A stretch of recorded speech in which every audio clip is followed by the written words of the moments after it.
Welcome to this explainer. Today we are diving into a real mystery. We're going to demystify the completely silent ways your dual-stack network might be failing right under your nose. And more importantly, we'll give you the tools to hunt down these invisible errors.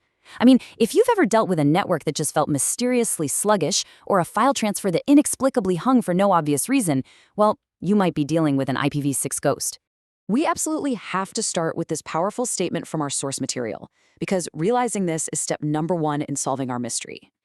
It is so tempting to treat IPv6 as just, IPv4 with longer, clunkier numbers. But the underlying mechanics of how these networks actually talk to each other, they have been completely rewritten. And until we really shift our mindset, the root causes of our network problems are going to remain completely invisible to us. So here is our troubleshooting roadmap for today. We'll be walking through 1. The dual stack reality. 2. Unlearning IPv4 muscle memory. 3. PMTUD and silent black holes. 4. Tunnels, VPNs, and DNS64. And finally 5. Diagnosing the invisible failures. All right, let's jump right into section 1, the dual stack reality. Let's establish what's actually happening behind the scenes of those connections that seem perfectly fine. So most production networks today run both IPv4 and IPv6 simultaneously. But consider this algorithm built into modern browsers called happy eyeballs. Essentially, the browser wants to use IPv6, but it sets up a race. If IPv6 doesn't connect quickly enough, the browser just falls back to IPv4 after a 250 millisecond delay. Now think about what that means. Because of this safety net, a broken IPv6 path will invisibly penalize every single connection with 250 milliseconds of latency. Your users aren't going to see an outright error. They'll just complain that the network feels sluggish. The failure is completely, brilliantly masked. Moving right along to section 2, unlearning IPv4 muscle memory.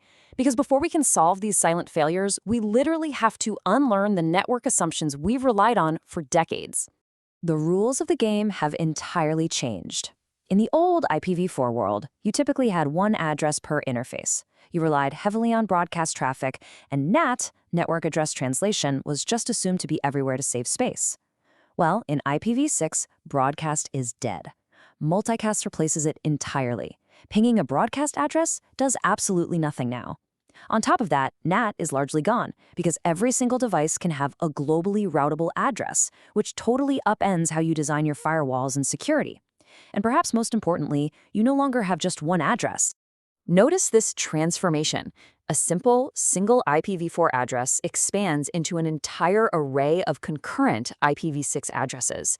In IPv6, it's completely normal for a single interface to juggle a link local address starting with v80, alongside a global unicast address and maybe even a few temporary privacy addresses that dynamically rotate. You just can't troubleshoot this by hunting for the IP address anymore. You've got to look at the entire active pool of addresses on that interface.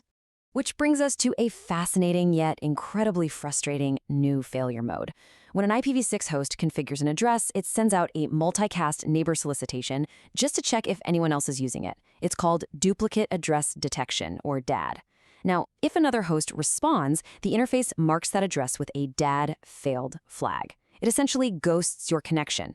This happens all the time if you clone a virtual machine and accidentally duplicate the MAC address because the EUI64 process derives the IPv6 address straight from that MAC. You'll lose all global connectivity, and your only clue is that sneaky little DAD failed status sitting right there on the interface. All right, section 3, PMTUD and silent black holes. Let's investigate what might be one of the most maddening network ghosts you will ever encounter.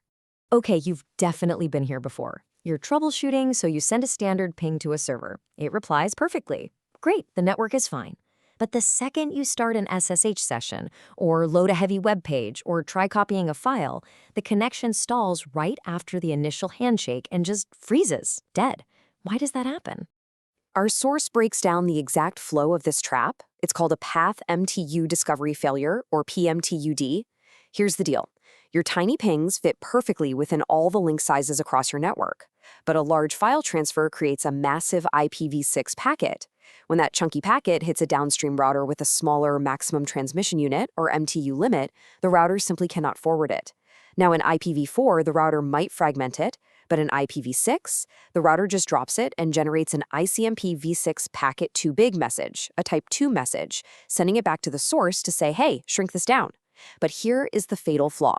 A firewall in the path wrongly blocks all ICMP traffic because some admin thought it was a security best practice.